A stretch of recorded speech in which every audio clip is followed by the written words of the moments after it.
So if you are an Ironman or half Ironman triathlete and you're wondering, what should my bike cadence be? I have a few easy to follow tests that you can do to determine which cadence is ideal for you. So you've likely heard that, you should be riding at 80 to 85 RPMs or 85 to 90 RPMs or 70 to 75 RPMs. And really that decision is going to be completely individual.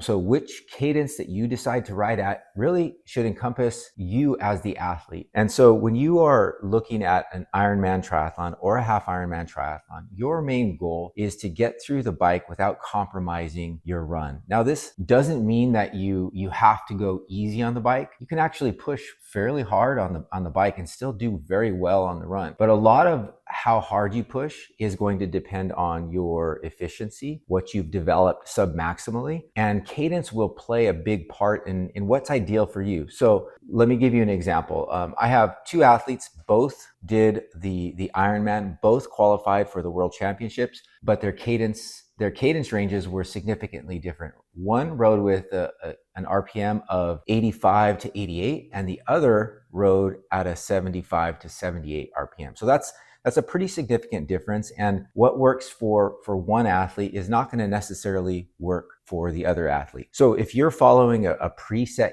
cadence target or a preset cadence range that you feel is going to be the best for you, before you commit to that, I would say consider this easy to do at-home test that will help you to determine where you should be. So what you're going to need to do the test is an indoor trainer. You're going to need a power meter and you're going to need a heart rate monitor. And so what you're trying to do on this test is you are experimenting at a few different cadence ranges. So you're going to take your low cadence, your medium cadence, and your high cadence. And that's going to be different for everybody. Okay. So like typically a default would be like 75 RPM, 80 to 85 RPM, and then 88 to 90 RPM. The way that you execute this test is you're going to choose three cadence ranges. You want one that's on the low end and one in your typical default cadence range, and then you want one on the high end. And what you're going to do is you're going to complete 7 to 10 minute intervals riding at the very low end of zone 3. The only variable that you're going to change for each of these intervals is your cadence. And so you can start in whatever order you want.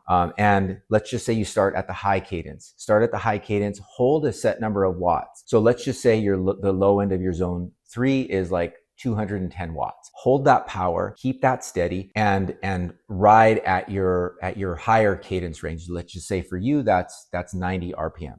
At the end of the 7 to 10 minutes, you're going to recover. And it's important to let your heart rate come back down to baseline. Once you recover and you've been at baseline for a couple of minutes, then you can go about hitting the next target. And so you do the same thing. You hold the same power, but the difference now is your cadence has changed. So if you started off high, you're going to go to the medium cadence range, and you're going to do the same thing. Keep the power steady, but your cadence is going to be slightly lower. Then you recover.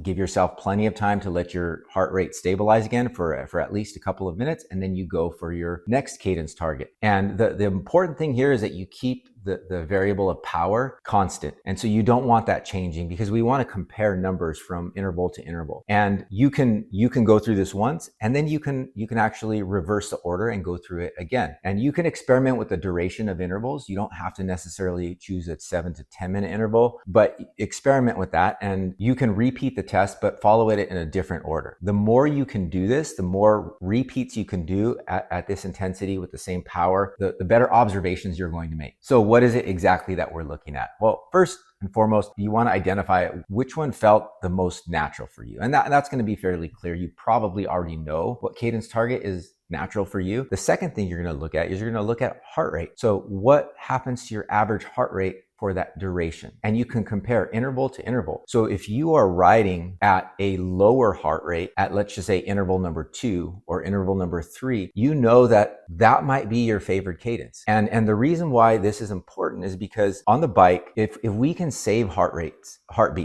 if we can save our energy and conserve energy a little bit, if we can ride at the same power, but at a cadence that's going to allow us to be the most efficient, then that's going to allow us to run the best off of the bike. And as you know, it really comes down to the run. How well you run off of the bike is going to impact your race pretty significantly. So if you are surprised by the results, let's just say it shows that you tend to do better. You have a lower heart rate at a cadence range of 75, and you've been accustomed to racing at 85. I'm not suggesting you go out and immediately commit to racing at 75 RPMs. What I would suggest is start experimenting with that in your longer training sessions. Now, you will need time to adapt. If you're going to drop to a lower cadence, you'll want to make sure that you set the foundation to allow that to happen. So what I would typically do is I would have bigger intervals at a lower cadence, lower than your target for race day, and incorporate those high torque intervals, because that's going to allow you to build the durability and the muscular endurance to handle that slightly lower cadence. This is not an overnight thing. This is not something you do like a week before your race and then commit to it. This is something you do well in advance, and then you adjust your training and you just observe. So the first step is really just observing where you're at, and then making some choices about whether or not this is going to be your new cadence.